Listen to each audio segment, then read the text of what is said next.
acidophilus strains. Okay, it wasn't even a broad spectrum probiotic. Well, I go into my refrigerator, I pull out the cheapest one I have, and I said, okay, this is 8 billion. That's equivalent to doing 8,000 of those little containers that you have in your hand. So please don't be deceived by a lot of these commercials that you're seeing about these particular likes of yogurts to replace. Truly, if you're taking antibiotics or your immune system is extremely compromised, you need what's called therapeutic dosages, and they need to be broad spectrum with a minimum of 4 to 12 different types of strains. So somebody with knowledgeable at a good health food store can help you with that.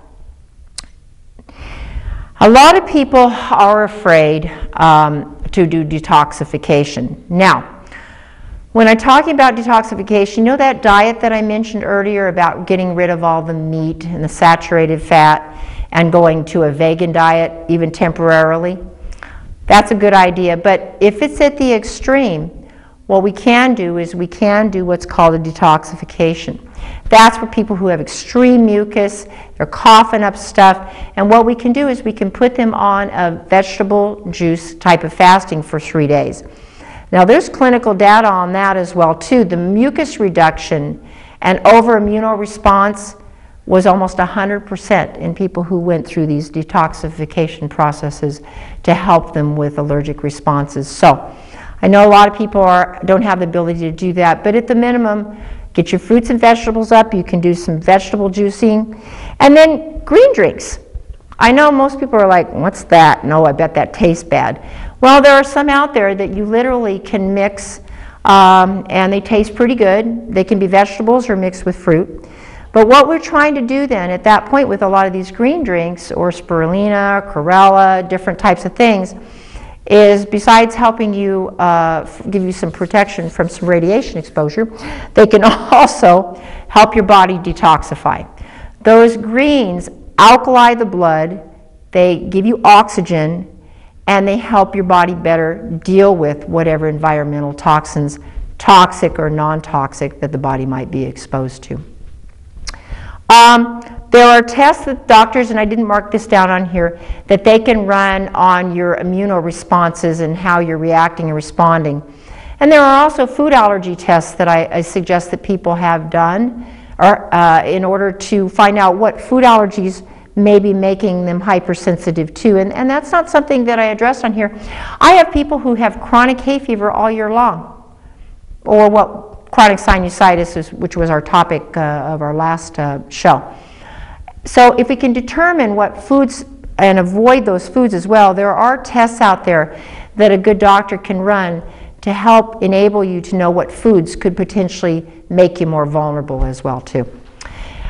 Today we're going to be moving on directly to our research portion of our show. Thank you very much.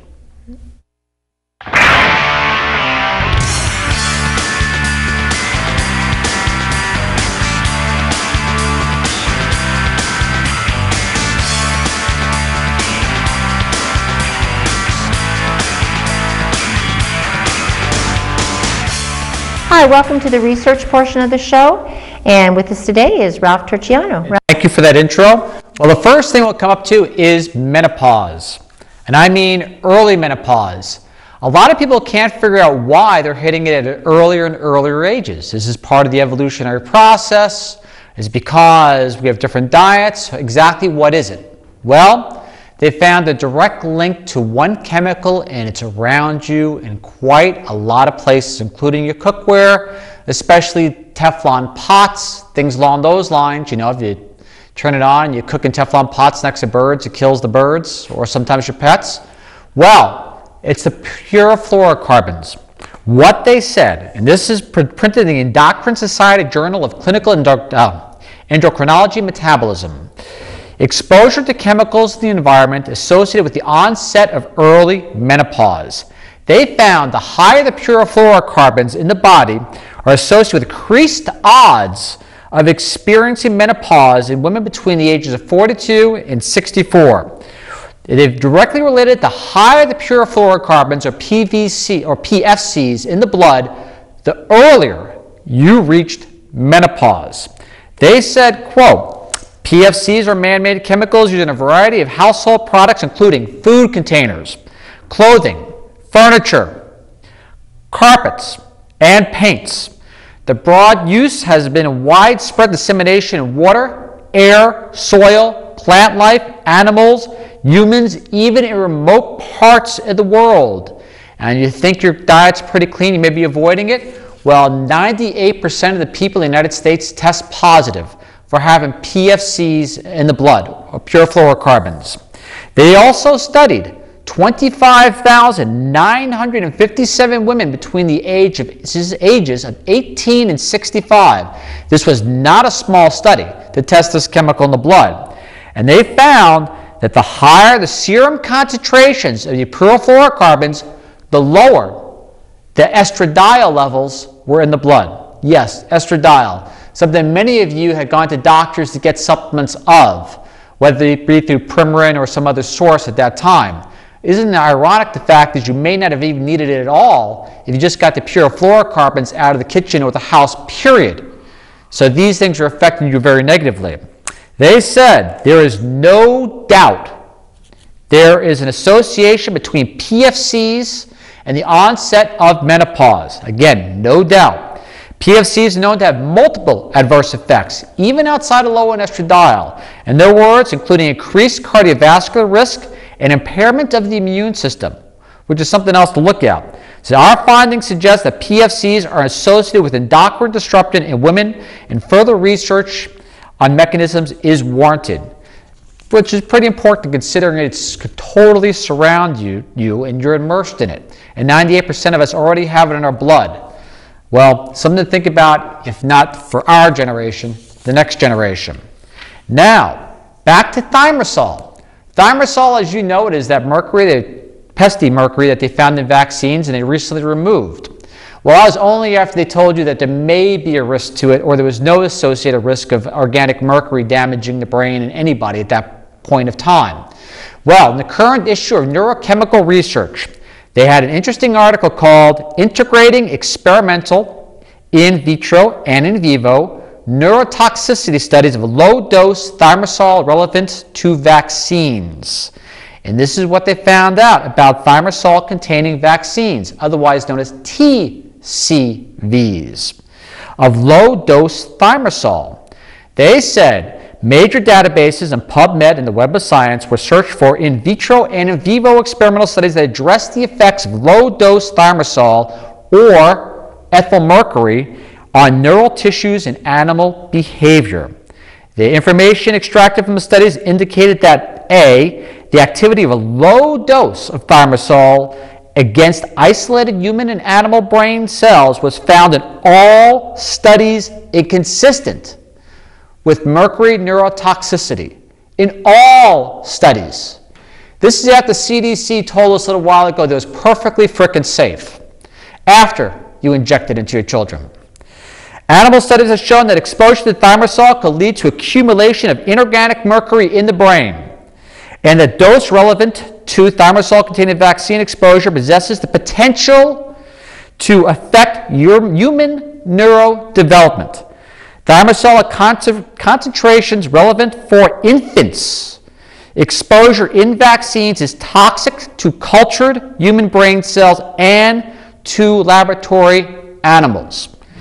They went on to say the persisting use of thimerosal-containing vaccines in developing countries now, because we kind of limited it here before the lawsuits start ringing in, is counterintuitive to global efforts to lower mercury exposure and to ban, the word ban, mercury in medical products.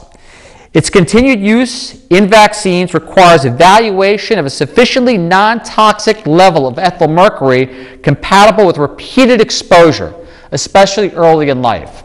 It's important. So, without a doubt, the thimerosal does affect neurodevelopment in humans and does damage brain tissue.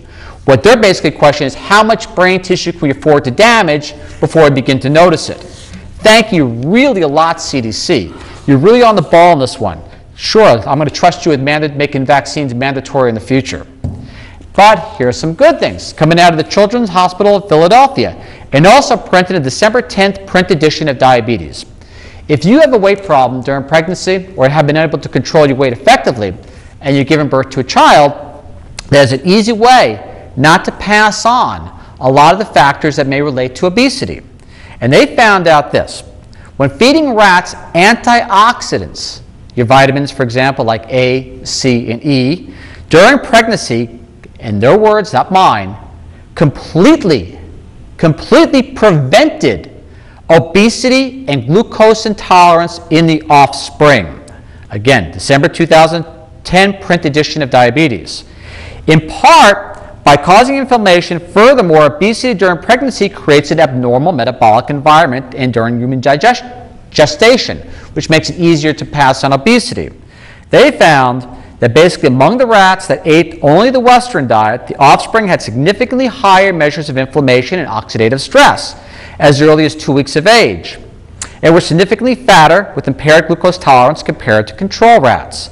However, the rats or mice, whatever, eating the Western diet plus antioxidants had offspring significantly lower in oxidative stress as well as no obesity and significantly better glucose tolerance. And those effects persisted at 2 months of age. Something really interesting to think about if you want to give your infant child the best start in life. Start looking at antioxidants. Maybe consider consuming them, in your diet or through a multivitamin prior to giving birth. What an incredible thing to make it easier for your child in regards to maintaining their metabolism later on in life. And now, as far as talking metabolism, this one surprised me too. And this one is coming out in the future publication of Clinical Nutrition. And this is a big thumbs up for safflower oil. They found out in an article titled, "A dose of safflower oil each day might keep heart disease at bay." It's only one of the benefits. They found the daily dose of safflower oil, a common cooking oil, for 16 weeks can improve such health measures as good cholesterol, blood sugar, insulin sensitivity, and inflammation in obese post-menopausal women who have type 2 diabetes. That's only part of it. The finding comes about 18 months after the same researchers discovered that safflower oil reduced abdominal fat and increased muscle tissue, reduced fat and increased muscle in this group after just 16 weeks of daily supplementation. How much safflower oil? In this case, is only 1 2/3 teaspoons. It's what an incredible thing. And again, just to give you a couple ideas, they found out safflower oils associated with reduced abdominal fat took the researchers totally by surprise. But here's also something that took them by surprise. After a little bit of time, 16 weeks, they had roughly 17.5% decrease in C-reactive protein, a protein that shows inflammation. 2, they showed that safflower oil lowered fasting blood sugar levels by between 11 and 19 points on average. And 3, within 12 weeks, the safflower oil led to a 14% increase in HDL, that good cholesterol. And they said the woman had been instructed not to change her diets during the study, and self-reports of food intake showed that eating habits did not change while they were taking the safflower oil. You don't have to do anything. Just add some safflower oil. Well, thank you very much for letting me speak, and thank you. Absolutely. I've been getting more demands for that, too. Thank you very much for joining the show. I hope this research and information helps you. Look for your own cures whenever you can. Thank you very much.